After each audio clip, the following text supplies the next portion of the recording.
L'invité de la matinale, Philippe Dornier. Jour J-3 pour le Sakifo. L'organisateur du festival est avec nous ce matin sur la première. Jérôme Galabert, vous revenez du Sakifo en Afrique du Sud, un autre prélude au Sakifo. Vous y avez fait des découvertes? J'y ai fait des confirmations. J'ai revu des groupes que j'avais beaucoup aimés. Lesquels? BCUC qui était là il y a pas très longtemps, un groupe sud-africain absolument extraordinaire, entre autres. J'ai vu Sisseko Pahamé, un groupe assez prometteur aussi, d'Afrique du Sud, toujours. Donc voilà, et puis j'ai vu des artistes qui sont très bientôt au Sakifo, puisque il y avait Aloe Black, il y avait Lida Almeida, Nathalie Natiembe. Donc voilà, j'ai passé du bon temps. Des coups de cœur que vous allez partager donc au Sakifo aussi plus tard. Des coups de cœur qui viendront peut-être... BC aussi, ils sont déjà venus 2 fois à La Réunion. Pas chez nous, malheureusement. Mais donc, je pense que c'est... C'est un objectif? Oui, ça se fera un jour. C'est à peu près certain, ouais, je pense. Là, vous enchaînez donc avec le YOMA, le marché des musiques de l'océan Indien. Ça s'adresse surtout aux professionnels, on le disait tout à l'heure, mais c'est aussi ouvert au public avec des concerts gratuits. Oui, à partir d'aujourd'hui, tous les concerts sont gratuits. Au Théâtre du Tampon, enfin un peu partout, au Port, au Cabardoc, au Bichic à Saint-Benoît, et puis au Kervegan à Saint-Pierre, dans la rue Babé jeudi soir, où il y a 2 scènes avec 8 groupes de programmés. Donc voilà, ça permet à la fois aux professionnels de voir les artistes en showcase sur des formats courts, des concerts de 30 minutes, mais aussi au public d'en profiter. Donc et puis c'est toujours sympa qu'il y ait un public un peu mélangé, que ce soit pas uniquement un public de professionnels. Coup d'envoi du Sakifo donc vendredi, cette 15e édition, qu'est-ce qu'elle aura de plus que les autres? Ça, je ne sais pas, si peut-être le fait qu'on va cette année faire pas mal on a surtout une grosse création avec un hommage à Césaria Evora, avec une création qui réunit à la fois des chanteuses capverdiennes plus Théophile au chantre. Donc il y aura Elida Almeida qui est dans la programmation du festival, mais Lucie Bella aussi qui elle se produit dans le cadre du Yoma ce soir. Ça c'est quel soir? Ça sera vendredi soir. Avec Loura, avec Théophile au chantre.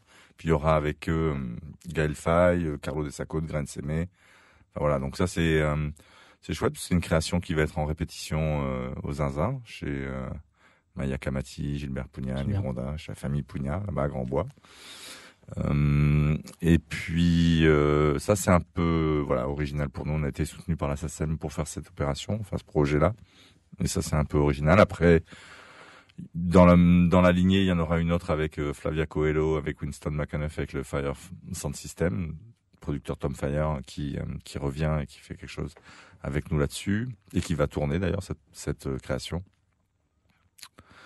Donc il va y avoir ça, il va y avoir pas beaux artistes comme d'habitude, et puis beaucoup de monde, je l'espère.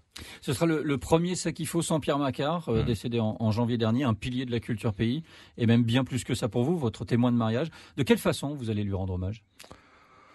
Ça va pas... C'est difficile. Donc en fait, pour nous, toute l'édition est dédiée à Pierre. La meilleure façon pour nous, c'était de continuer le T-Bird. Donc on a une programmation... On peut en rappeler le principe?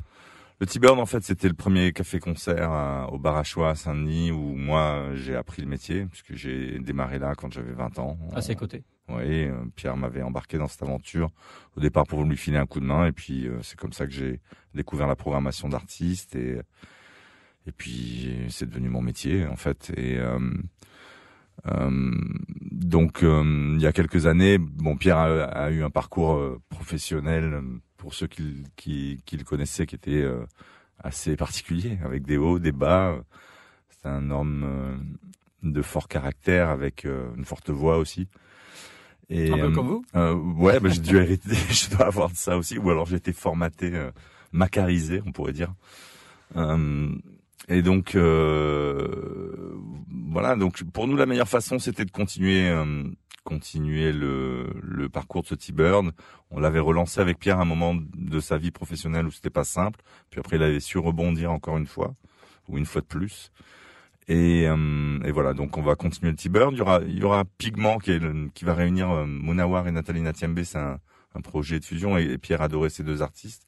Il y aura Flavia Coelho qui était la première avoir vraiment lancé, parce que elle avait joué, je me souviens, cette année-là sur la grande scène, et les gens s'étonnaient qu'elle puisse à la fois faire la scène principale du festival et jouer dans un café-concert à l'intérieur du festival, puisque c'est à peu près ça l'esprit, c'est-à-dire de retrouver cette ambiance-là. Puis il y a aussi, on finira avec la fanfare bien maillée, puisque c'était un amoureux des fanfares, il y en avait énormément à Manapani, au festival. Et puis je pense que la première sera bien présente sur ce plateau, parce qu'il y avait quand même il y a un lien presque historique aussi entre Pierre et la première. Donc, Et RFO à l'époque. Oui, à l'époque. Moins de têtes d'affiche que certaines années, un plateau un peu moins clinquant peut-être. C'est un choix, la volonté de faire de la place à des artistes moins connus, ou une situation subie, des contraintes budgétaires peut-être? Alors ça, c'est vraiment la phrase le truc que j'adore le plus, c'est pour moi, il y a autant de têtes d'affiche que les années précédentes, parce que Aloe Black, c'est pas une petite, en fait, une petite découverte, quoi. C'est quand même quelqu'un d'extrêmement connu. Est-ce qu'un Eddie De Pretto qui est en pleine ascension est pas déjà une tête d'affiche? Est-ce qu'un Gaël Faye aussi qui vient de remporter les victoires de la musique révélation scène n'en est pas une? On a M.I.A. Qui est une artiste planétaire. Donc des têtes d'affiche, il y en a. Fakir en électro, c'est des noms importants, ou Petit Biscuit. Des têtes d'affiche, il y en a, c'est clair. Et j'ai toujours dit, pour moi, la notion de tête d'affiche est tellement personnelle. Pour pas mal de gens qui maintenant commencent à la suivre, Maya Kamati est probablement une tête d'affiche. Pour nous, c'est une artiste qui est plus en émergence, puisqu'elle a déjà quand même un petit parcours derrière elle. Elle est en train de franchir un cap. Elle est dans une espèce de progression et de transition professionnelle, et c'est super. Mais on n'a pas, En tous les cas, ce que je peux vous dire, c'est que au niveau de la billetterie, les gens n'ont pas le sentiment qu'il n'y ait pas de tête d'affiche. C'était la question suivante. On en est exactement au même nombre de billets que l'an dernier, et l'an dernier, on a fini sur une année record. Donc si ça pouvait nous arriver 2 années de suite, ça serait plutôt pas mal. Un autre défi, c'est de faire cohabiter le Maloya avec la pop, la soul, l'électro, le hip-hop, le reggae. C'est quoi la recette? C'est d'être extrêmement ouvert à tous ces genres de musique que vous venez d'évoquer, c'est-à-dire de ne pas avoir, comme dans la vie, de vision un peu préconçue, d'être d'être poreux aux autres, et puis je sais pas, pour moi c'est quelque chose, surtout ici, chez nous, à La Réunion, c'est quelque chose de naturel. Moi, j'aime profondément le Maloya, je peux passer de ça à une artiste presque de variété. Tout à l'heure, j'entendais sur votre antenne Corneille qui était là sur la première édition, et on peut aimer Gramoun Cello et aimer Corneille. Il n'y a pas de honte, il n'y a pas d'interdit, et aussi aimer de l'électro. Et pour nos auditeurs qui n'ont pas encore acheté leur billet, qu'ils se dépêchent, fin des préventes après-demain, jeudi. À partir de vendredi, ce sera uniquement à la journée, 35 € au lieu de 30 pour le moment, et plus de passes 2-3 jours.